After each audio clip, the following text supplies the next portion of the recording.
Hello everyone, welcome in English Excellence. Types of tense मध्ये काळांच्या प्रकारात आज आपण 5वा काळ शिकणार आहोत. पास्ट कंटिन्युअस टेन्स म्हणजे चालू भूतकाळ आपण आज शिकणार आहोत. चालू भूतकाळ म्हणजे एखादी क्रिया घडत होती, म्हणजेच वाक्याच्या शेवटी होता किंवा होती असं आल्यास, असं दर्शवल्यास आपण समजणार हे वाक्य चालू भूतकाळाचं आहे. मग फॉर्म्युला काय असणार आहे? It's very simple. बघा, सब्जेक्ट प्रत्येक वेळेस आपण सब्जेक्ट घेणार. विदाउट सब्जेक्ट म्हणजे विदाउट कर्त्याशिवाय कुठलंच वाक्य कधीच बनणार नाही. सब्जेक्ट प्लस वज वर कारण भूतकाळ आहे, एखादी घटना घडत होती, प्लस वर्ब आयएनजी. मी सांगितल्याप्रमाणे क्रियापदाला म्हणजे वर्बला आयएनजी लागणार. Okay, let's take some example here. इकडे बघा, आम्ही जात होतो. कसं होणार? बघा, आम्ही साठी आपण वापरणार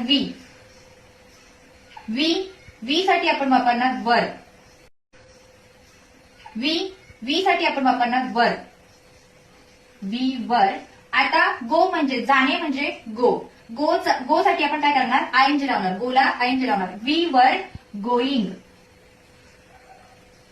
म्हणजेच आम्ही जात होतो. We were going. Second example, मी विचार करत होतो. विचार करणे, थिंक. विचार करत होतो, थिंकिंग. मग काय होणार? I was. आता इथे वॉज येणार. आय वॉज थिंकिंग म्हणजे विचार करत आहे किंवा वॉज आलेला आहे म्हणून करत होतो. बघा, व्हेरी सिम्पल.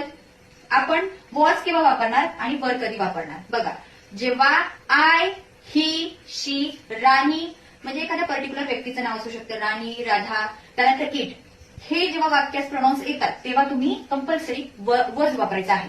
आणि फोर्थ सेंटेन्सेस हिअर. तो म्हणत होता. How it will become? Look here. He म्हणजे करता. ही वॉज म्हणणे, से. आयएनजी लागणार. He was saying. Fifth example, ती माझ्याकडे पाहत होती. कसं होणार? She was looking. To look म्हणजे पाहणे.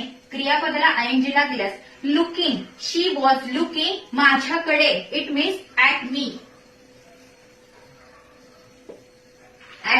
आता तुम्ही मला कमेंटमध्ये सांगा, तो येत होता हे कसं होईल?